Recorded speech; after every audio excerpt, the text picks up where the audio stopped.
What's going on? Monday morning, so you know what that means. We're back into doing Tyson's 10-minute tips.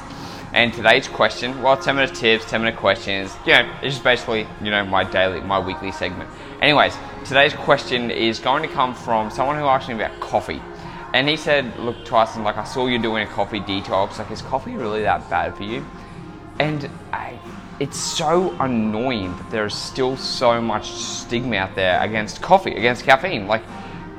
There are so many myths out there that I want to talk about busting, and I might do a separate episode, or I might run through it today, but coffee in itself is not bad for you. Coffee is very, very beneficial, actually. There are a lot of benefits that come from caffeine, such as having a good workout, feeling good, having energy. If you have lack of sleep and you have the caffeine, you're going to feel more awake, more alert. There's antioxidants in coffees. People who drink coffee have been shown to live longer. That's right. And so I don't know where this stigma actually comes from, or this myth that coffee's bad for you and it's going to, it could kill you, it's a carcinogen, any of those things. All that stuff has been disproven. And they show that regular coffee drinkers, about 1 to 3 a day, are shown to improve their longevity, decrease their risk of Alzheimer's, decrease their risk of degenerative diseases, liver function is improved. There's a lot of benefits out there. I don't have the list with me, so I don't want to start rattling off stats that probably aren't true. But coffee is good for you, and if you enjoy it and you enjoy drinking it, then have it. But here's the problem: it's not the coffee; it's what you're having inside the coffee. It's the milk. It's the choco mocha latte grande, whatever the fuck those things are. It's all those extra stuff that goes in the coffee because you're adding more calories.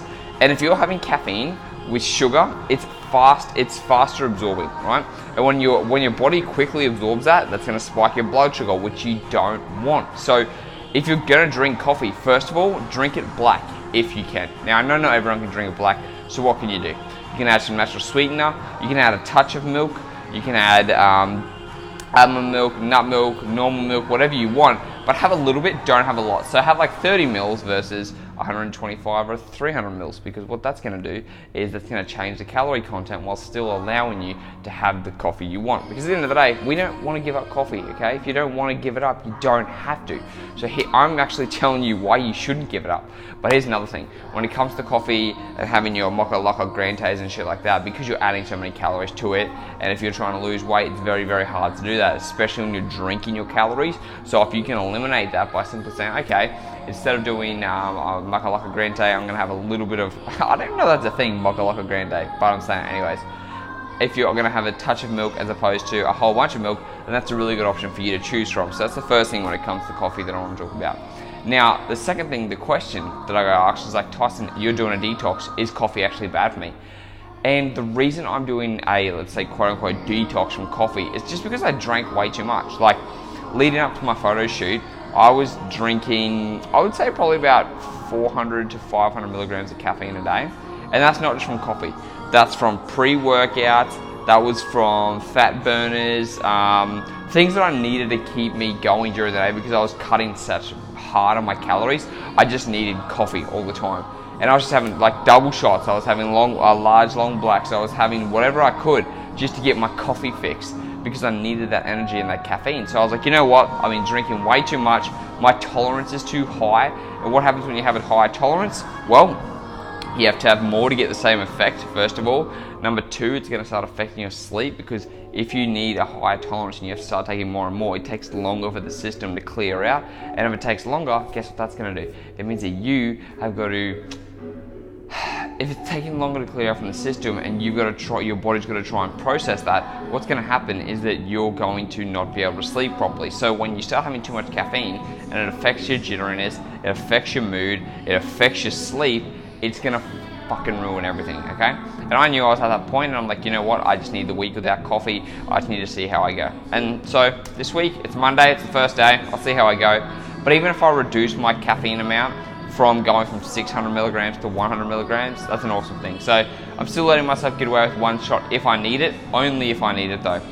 Now, this is the only reason I'm detoxing from it. There is no other reason I'm detoxing from coffee. If I had the option, I would still drink it every day, but I don't get the same kick out of one cup of coffee. And I don't want to be spending more money on coffee. I don't want to be putting that much on my body because I can now feel it affecting my sleep. I can now feel I get jittery and I get angry if I don't have that much caffeine. So I'm like, I need to be able to cut it out of my body. And it's as simple as that. I'm just going a week without caffeine, because what this actually does is you have these things called adenosine receptors in your head. I don't want to get too much into it, but you have these things called adenosine receptors in your head. And what happens is the more and more caffeine you have, the less adenosine that is produced. And so what's going to happen is that the more adenosine is produced. So what you need to do is you need to reduce the caffeine consumption so there's less adenosine, so which means that's when you have caffeine again, your body's going to get a bigger hit from it. So instead of needing 300 milligrams of caffeine, you have 100 milligrams of caffeine and you get the exact same hit. So it's cheaper, it's going to help you sleep better, and it's just going to help you kind of reset back to normal, which is what I'm doing at the moment. So apart from that though, coffee is not bad for you. If you're drinking it with Mocha Loca Grandes, you need to cut that shit out.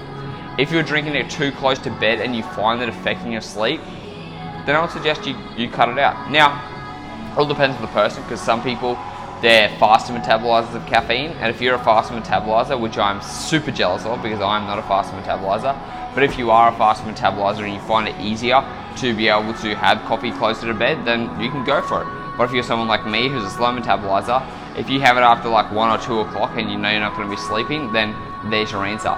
And for me, because I'm a slow metabolizer, I know I need to take this time just to kind of cut it out and see how I go. So how I'm going to go about it? Well, I'm replacing the bad habit with decaf. Still tastes, I got a good taste in decaf actually.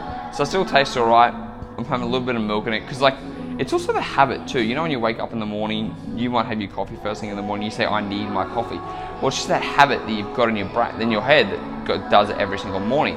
So for me, I had that habit of having that coffee every morning. So what I've got instead is I've replaced whenever I have a coffee with a sweetened beverage, right? So I've got a Diet Coke, I've got decaf coffee with a little bit of skim milk. What else have I got?